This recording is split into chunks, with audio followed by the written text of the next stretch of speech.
দেখতে পাচ্ছেন আমার ছেলে কিন্তু ব্যায়াম করতেছে। ব্যায়াম তার খুবই পছন্দ, খুবই পছন্দ। আমার কিন্তু ওরকম ভালো লাগে না। সে কিন্তু ব্যায়াম খুব পছন্দ করে। সে কী করতেছে এগুলো? এবার এটার নাম কি? Push up. পুশ আপ করতেছে। Push up. হ্যাঁ, রানিং করি। রানিং রানিং করো। রানিং রানিং বলে কি? দৌড়ান হ্যাঁ দৌড়ান। বাবা, তুমি বড় হয়ে কি হইতে চাও? আর্মি। আর্মি? মাশাল্লাহ মাশাল্লাহ।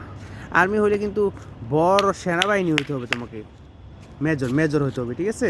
হ্যাঁ হ্যাঁ হ্যাঁ, এখন দৌড়াই, হ্যাঁ, অবশ্যই। রানিং করি। আমার ছেলে কিন্তু ছোটোকাল থেকেই রানিং করা শিখতেছে। সে কিন্তু চায় যে সে সেনাবাহিনী মেজর হবে। আল্লাহ তাআলা যেন তার মনের আশাটা পূরণ করে। এই জন্য সে কিন্তু সবসময়ই ব্যায়াম করতে থাকে। ওই দেখতে পাচ্ছেন কোথা দিয়ে কোথায় দূরে চলে আসলো। তো সে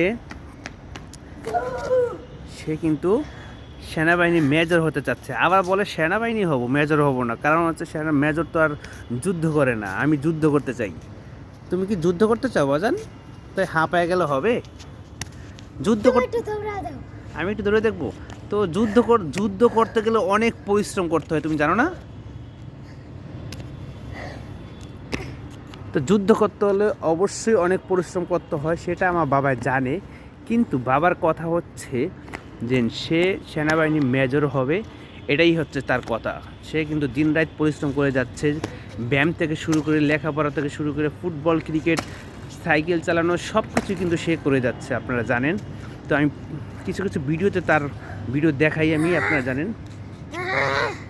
হ্যাঁ, এরকম এরকম করলে কি হয় বাবা? ব্যায়াম ব্যায়াম করলে কি হয়? হ্যাঁ, হ্যাঁ, ঘামে গেছো নাকি? না, তা একটা গর্জন মারলাম। গর্জন মারলা? ও মা গো, গর্জন মারলে কি হয়? গর্জন মারতে হয় কেন? তো আমার বাবার জন্য আপনারা অবশ্যই দোয়া করবেন খাস করে। তো আমার বাবা কিছু বলতে চাচ্ছে আপনাদেরকে। এক সেকেন্ড, দৌড়ানোর একটা এক সেকেন্ড। আমার বাবা কিছু কিছু বলবে, দেখি কি বলো, বলো। দাঁড়াও, স্টপ স্টপ, এখানে।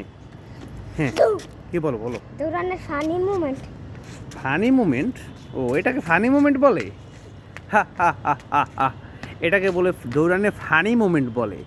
যাই হোক, সে কি জানে কি জানে না সেটা আমি জানি না। সে অনেক সময় অনেক কিছুই বলে, সেটা আমিও জানি না। তো কোথা থেকে এই কথাগুলো শিখে সেটাও জানি না। তো দেখাইলাম আপনাদেরকে বাবার কিছু ব্যায়াম। সে প্রতিদিনই এরকম ব্যায়াম করে। কি ব্যায়াম করে এইগুলো আমি বুঝি না। যাই হোক, ছেলেবেলায় ছোটোবেলায় সব কিছুই শিখে রাখা ভালো। আলহামদুলিল্লাহ, আপনারা দোয়া করবেন সবাই। অবশ্যই আপনাদের সাথে দেখা হবে নেক্সট অন্য কোনো ভিডিওতে। ভালো থাকবেন। সুস্থ থাকবেন। আসসালামু আলাইকুম। টাটা।